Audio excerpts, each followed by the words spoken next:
नमस्कार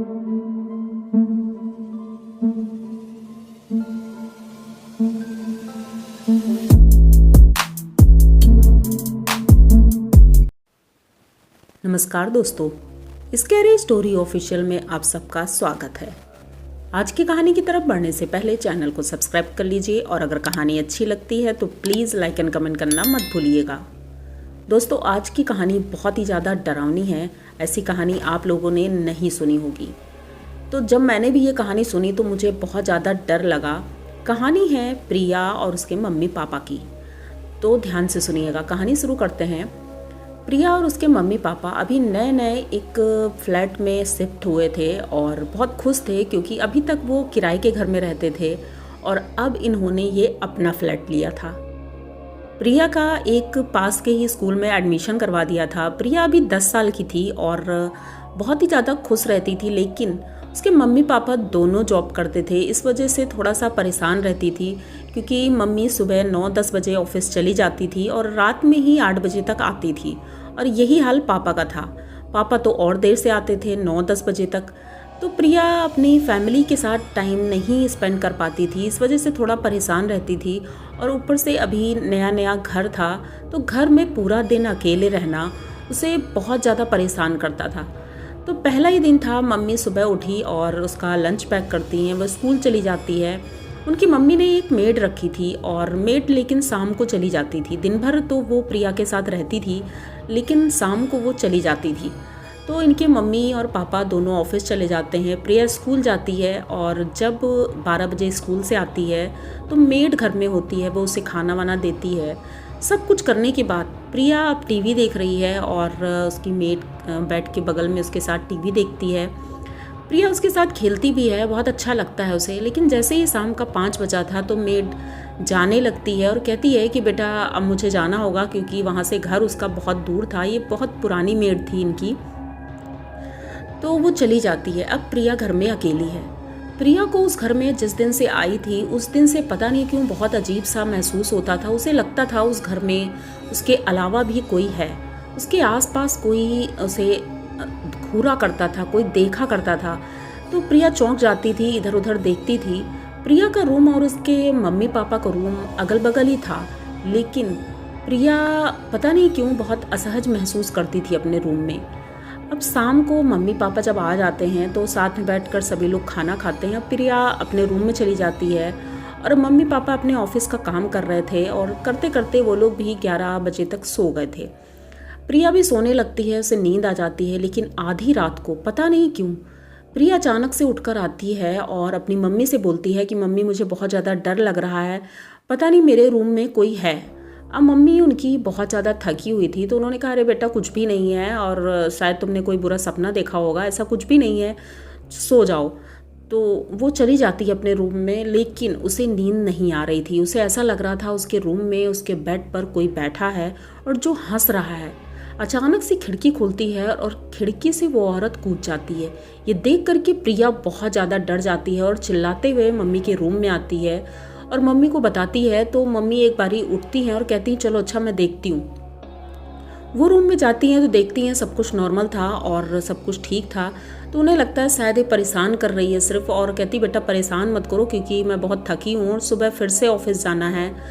तो वो डांट करके उसे सुला देती हैं। प्रिया सो तो जाती है लेकिन मम्मी के जाने के बाद उसे नींद नहीं आ रही थी। नींद फिर से टूट गई और वो उठकर बैठी रही। पूरी पूरी रात वो बैठी रहती थी। ऐसे 2-3 दिन हुआ तो प्रिया की मतलब हालत बहुत ख़राब होने लगी। उसने कहा मैं स्कूल भी नहीं जाऊंगी क्योंकि तबीयत उसकी ख़राब हो गई थी। प्रिया की मम्मी बोलती हैं कि बेटा छुट्टी भी नहीं ले सकते हैं अभी। मेड उसका पूरा ख्याल रखती थी। लेकिन चौथे दिन प्रिया रात में नहीं आती है। उसकी मम्मी की आदत हो गई थी कि वो रोज़ रात में आकर इस तरह से बोलती थी कि मम्मी मुझे डर लग रहा है, मुझे बहुत घबराहट हो रही है। लेकिन आज वो आई नहीं तो प्रिया की मम्मी की नींद खुलती है। वो सोचती है एक बार प्रिया को देख कर आते हैं, ठीक तो है वो। जैसे ही रूम में जाती है तो देखती है कि प्रिया फर्श में पड़ी है। उसकी आंखें एकदम टंगी हुई हैं और जबान बाहर निकली है, सफ़ेद आंखें हैं और शरीर में चोटों के निशान हैं, हल्के हल्के खरोंचने के। ये देख करके वो एकदम से चीखती है तो उनके हस्बैंड आते हैं। वो भी देखते हैं तो परेशान हो जाते हैं कि रूम तो बंद है और मेन गेट भी बंद है, तो आखिर प्रिया के साथ ये कैसे क्या हुआ, लेकिन कुछ समझ नहीं पाते हैं। उसे सुबह होते ही उसका क्रियाकर्म करते हैं, सब कुछ करते हैं। अब ये लोग समझ नहीं पा रहे थे आखिर प्रिया की मौत हुई कैसे। डॉक्टर्स के पास भी नहीं जाना चाहते थे क्योंकि जानते हैं कि पुलिस का केस हो जाएगा फिर कुछ ना कुछ, लेकिन ये लोग खुद से पता करना चाहते थे आखिर हुआ क्या। घर में बहुत पता करते हैं, मेड भी आती है, उससे पूछते हैं तो वो बताती है कि पता नहीं क्यों लेकिन प्रिया बेटा बहुत परेशान रहती थी इस समय और डरी सहमी रहती थी, पता नहीं क्यों। अब इनके मम्मी पापा कहते हैं कि चलो ठीक है, अब जो भी धीरे धीरे दिन बीतने जाते हैं। लेकिन अब प्रिया की मम्मी को रोज़ रात में प्रिया की आवाज़ सुनाई देती थी, मम्मी मुझे डर लग रहा है, मम्मी मेरी हेल्प करो, वो मुझे ले जाएगी। ये सुन करके प्रिया की मम्मी रोज़ रात में उठ कर जाती थी प्रिया के रूम में, और जैसे ही प्रिया के रूम में जाती थी वहाँ पर बेड पर प्रिया बैठी हुई दिखती थी। और एक दिन तो जब ये धीरे धीरे उसके पास पहुँचती हैं, उसके बालों को छू करके उसे बोलती हैं बेटा तुम ठीक हो ना। जैसे ही वो पलट कर देखती है उसका चेहरा बहुत ज़्यादा भयानक था। ये देख करके प्रिया की मम्मी एकदम से चिल्लाती हैं और बेहोश हो जाती हैं। जब उनके हस्बैंड आते हैं तो वो उसे होश में लाते हैं। उसके बाद से प्रिया की मम्मी की दिमागी हालत इतनी ज़्यादा ख़राब हो गई थी कि उन्होंने ऑफिस जाना बंद कर दिया और उन्हें दिन में भी प्रिया दिखाई पड़ती थी। मेड भी इतना ज़्यादा डर जाती थी इनकी मम्मी की हरकतों से, वो अपने बाल तक नहीं बांधती थी, खुले बाल पूरे घर में चिल्लाया करती थी, पागलों की तरह दौड़ती थी। उनके हस्बैंड बहुत ज़्यादा परेशान हो गए थे, डॉक्टर्स को भी दिखाया लेकिन कोई फ़ायदा नहीं हो रहा था। बस वो हर वक्त यही कहती थी कि प्रिया मुझे बुला रही है, वो उसे बहुत तकलीफ़ है, उसे मेरी ज़रूरत है। तो उनके पापा कहते हैं कि नहीं वो ठीक है और तुम अपना ध्यान रखो, तुम भी ठीक हो। लेकिन वो किसी की सुनती नहीं थी। एक दिन रात के लगभग 1 बजे अचानक से प्रिया की मम्मी उठती है और मेन गेट खोलती है और चिल्लाते हुए भागती है कि प्रिया मुझे बुला रही है, आ रही हूँ बेटा आ रही हूँ। इतना बोलते हुए सीधे छत पर जाती है और ऊपर से छलांग लगा देती है। और छलांग लगाते ही उसकी मौत हो जाती है क्योंकि बिल्डिंग इतनी ऊंची थी, वहाँ से गिरने के बाद कोई बच तो नहीं सकता। प्रिया के पापा को जब पता चलता है तो वो भागते हुए नीचे जाते हैं। सिक्योरिटी गार्ड की मदद से जब उसे चेक करते हैं तो पता चलता है उसकी मौत हो चुकी है। अब ये देख करके उनके पापा तो बहुत ही ज़्यादा परेशान हो जाते हैं, डर जाते हैं कि जब से मैं इस घर में आया हूँ पता नहीं क्यों हमारे घर में ये सब हो रहा था, मेरी बेटी भी चली गई, मेरी वाइफ भी चली गई, कुछ तो यहाँ पर गड़बड़ है। अब ये सिक्योरिटी गार्ड से बात करते हैं, उसे डांट कर पूछने की कोशिश करते हैं तो सिक्योरिटी गार्ड फिर बताता है, कहता है कि साहब ये जो आपका फ्लैट है, इस फ्लैट में पहले एक औरत रहती थी और वो औरत के बच्चे नहीं थे, वो बहुत ज़्यादा परेशान रहती थी, उसके हस्बैंड उसे बहुत ज़्यादा मारते पीटते थे, तो उस औरत ने उसी घर में सुसाइड किया था। और उस दिन के बाद से लगभग 2-3 लोग यहाँ रहने आ चुके हैं, लेकिन कहते हैं उस घर में जो भी आता है वो जिंदा वापस नहीं जाता है। अब प्रिया के पापा इतना ज़्यादा गुस्सा होते हैं, कहते हैं जब आपको ये सब पता था तो आपने ये फ्लैट बेचा क्यों? क्योंकि मतलब अगर हमें पता होता तो हम नहीं लेते और हमारी पूरी फैमिली ख़त्म हो गई है। सिक्योरिटी गार्ड कहता है कि ऑनर ने ये सब बताने के लिए मना किया था, इसलिए मैंने नहीं बताया, मुझे क्षमा करिए, लेकिन अब हम कुछ कर नहीं सकते हैं।